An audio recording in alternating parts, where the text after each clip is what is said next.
Hi friends, అందరికీ నమస్కారం.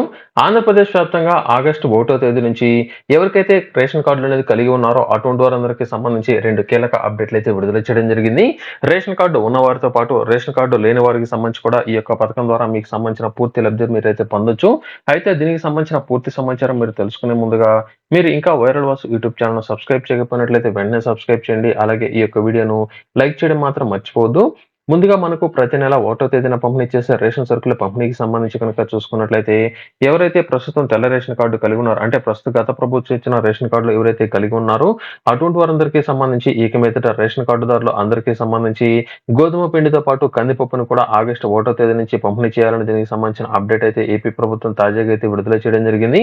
తెల్ల రేషన్ కార్డు కలిగిన ప్రతి లబ్ధిదారుడికి సంబంధించి సబ్సిడీకే ఈ యొక్క కందిపప్పు, పంచదార, గోధుమ పిండిని ఇవ్వాలని దీనికి సంబంధించిన టెండర్‌లను కూడా పిలవడం జరిగింది.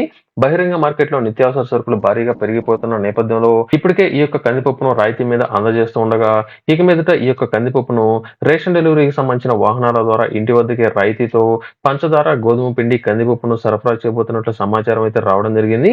దీనికి సంబంధించి ముఖ్యమంత్రి చంద్రబాబు నాయుడు గారు పౌర సరఫరాల శాఖ అధికారులకు ఆదేశాలైతే జారీ చేయగా, అంతేకాకుండా రాబోయే 3 నెలల్లో ఎటువంటి ఇబ్బందులనేది లేకుండా ఈ యొక్క రేషన్ సరుకులకు సంబంధించిన అన్ని రకాల సరుకులను తెచ్చుకునే విధంగా దీనికి సంబంధించిన టెండర్లు కూడా ఆహ్వానించాలని, బియ్యంతో పాటుగా గోధుమ పిండి, పంచదార, కందిపప్పు సరఫరా చేయబోతున్నట్లు, వీటికి సంబంధించిన టెండర్లను ఏర్పాటు చేయబోతున్నట్లు కూడా సమాచారం అయితే రావడం జరిగింది.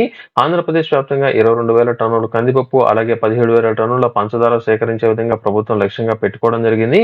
ఇది ఇలా ఉన్నట్లయితే మనకు తెల్ల రేషన్ కార్డులకు సంబంధించి కనుక చూసుకున్నట్లయితే, రేషన్ కార్డులకు సంబంధించి ఎవరైతే గత ప్రభుత్వ హయాంలో చివరిలో అప్లై చేసుకున్న వారితో పాటు ప్రస్తుతం కొత్తగా రేషన్ కార్డులకు అప్లై చేసుకునే వారందరికీ సంబంధించి అవకాశాన్ని కల్పించబోతున్నట్లు సమాచారం అయితే రావడం జరిగింది. ప్రభుత్వ పథకాలకు ఎలిజిబిలిటీ రావాలంటే తప్పనిసరిగా రేషన్ కార్డు అనేది ఉండాలి కాబట్టి, ఈ యొక్క రేషన్ కార్డుల కోసం ఎవరైతే ఎదురు చూస్తున్నారో అటువంటి వారందరికీ సంబంధించి ఈ నెల చివరాఖరు లోపల రిజిస్ట్రేషన్ ప్రారంభించే అవకాశం అయితే ఉంది.